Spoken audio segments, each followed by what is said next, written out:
Scientia potentia est is a Latin amorphism, meaning knowledge is power. It is commonly attributed to English philosopher and statesman Francis Bacon, though not even the Wikipedia article from which I gathered this information is certain that he said it. Now, you might be asking yourself, what the albatross dumpling does knowledge have to do with rectangles? Well, that's a good question.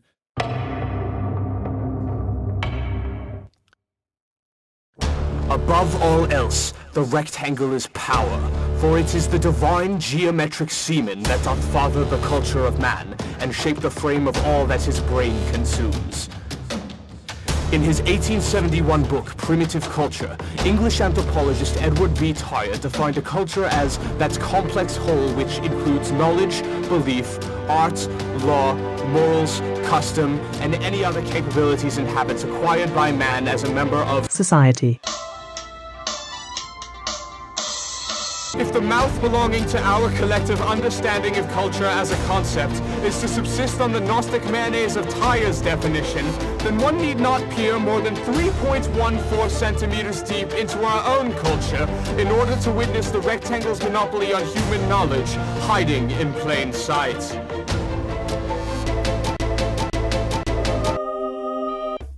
Providing our exposition on the cultural substrate presented through the rectangle is keynote speaker Yuval Noah Harari, a world-renowned Homo sapien and author of the book Sapiens.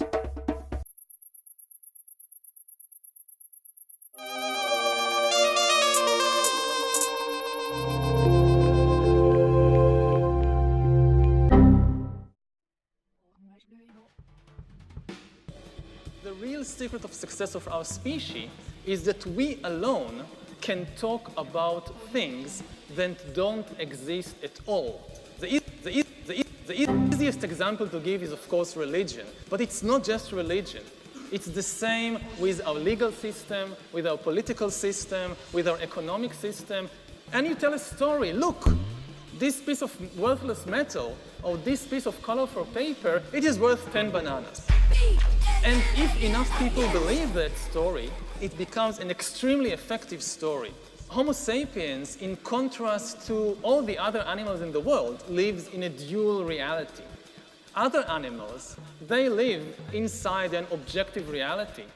We humans also live in this reality. We also encounter trees and lions and rivers and mountains, but we also have another reality.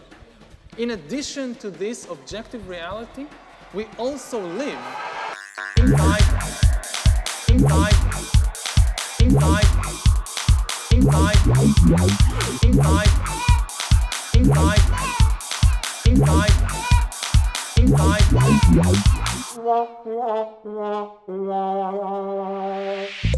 The rectangularchy. Noun.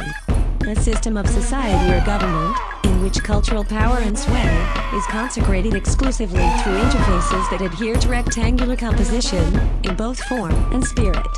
In our present historical moment, the rectangle has become the sole constant variable through which every imagined reality ordaining human culture is permitted to take shape.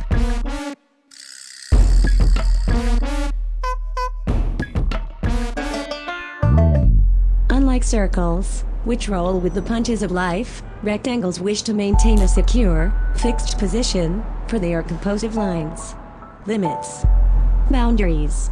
This is why rectangles are the patron shape of fear. Homo sapiens use boundaries to separate themselves from what they don't understand. We build emotional walls. We build cultural walls. We put ourselves and each other into boxes. And we bury what we really want to say beneath layers upon layers of bullshit.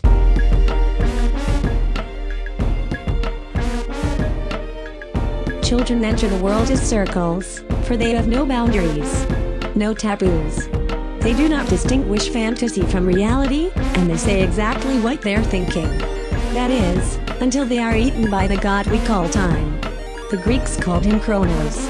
The Romans called him Saturn. As he digests the children, they become mature and rational rectangles that think they know how life works, because they divided it into categories. But in doing so, they become blind to the interconnectedness of all things.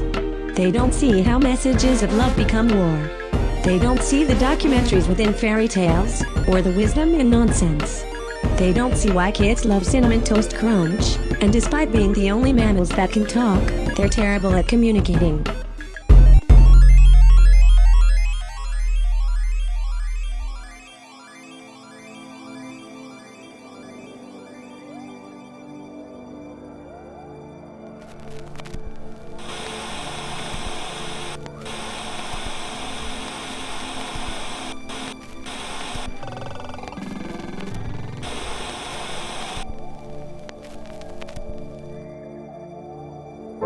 Sometimes I walk by people I met once at a party, or that I used to have a class with, or that I am friends with on social media, but not in real life. Sometimes I'll wave, or maybe even make eye contact, and smile. But most of the time, one of us will pretend to be looking the other way, and the other will follow suit. Afraid a greeting wouldn't be reciprocated. Afraid of bothering someone we don't know very well. Afraid because that's how we're trained to be. If only I was more forward, more confident. Cries the voice within me. What are we all but tribal, anxious animals, longing to be a part of something greater than ourselves? A greater community, a greater world, a greater circle. I don't have the answers to overthrow capitalism or solve climate change. But I know I can make the world a better place every day. All it takes is a smile and a wave.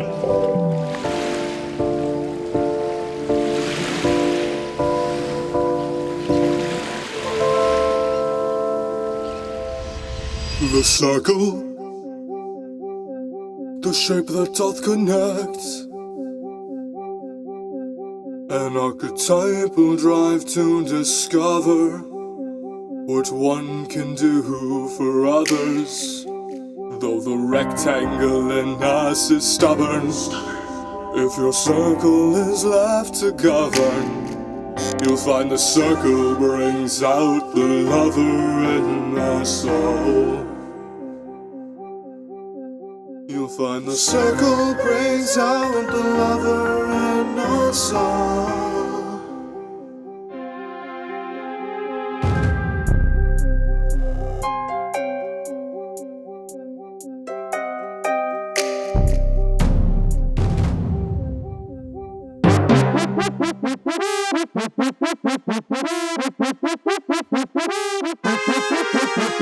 Circular like a wheel, which adapts to the shape of the ground, to connect us from point A to B as we drive through this godless rectangular town. Every vehicle I know needs a circle to make it go, whether that's wheels or turbines or rudders on a boat.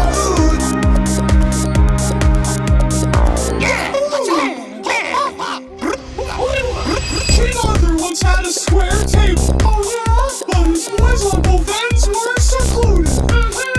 So Arthur said, fuck it, round table. Didn't know? Till his homies feel loved and included. Oh, that's wonderful. The circle brings about union, and it represents unions of things.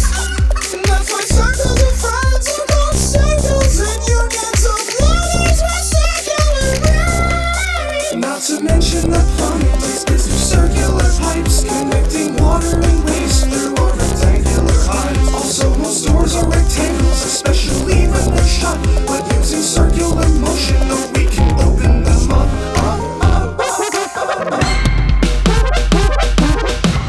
Bazinga!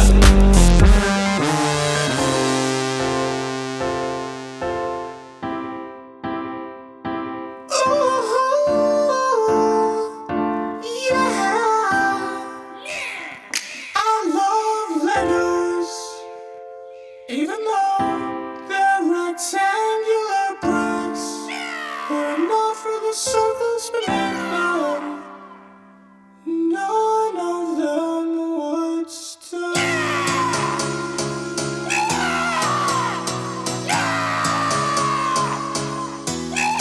Alright, stop.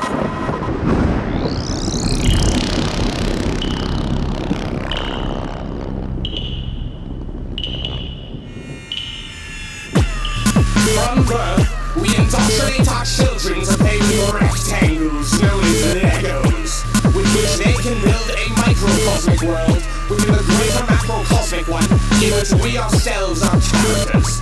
Through this ritual, our youths become gods themselves over simulated domains. However, despite its exterior rectangular form, it is only through the circular underside of the Lego that they can connect to one another. Thus, it would be taxonomically erroneous to classify the Lego within the phylum of circle or rectangle, for it exhibits behavioral properties known to both shapes. This, of course, has greater implications. The Lego is molded in the image of man, its god and creator. Therefore, by ordinance of both the transitive property of algebra, as well as the Hermetic axiom, as above, so below, it can be inferred that mankind's spiritual nature is governed by the same geometry of dissonance as that of the Lego, a dissonance between rectangle and circle.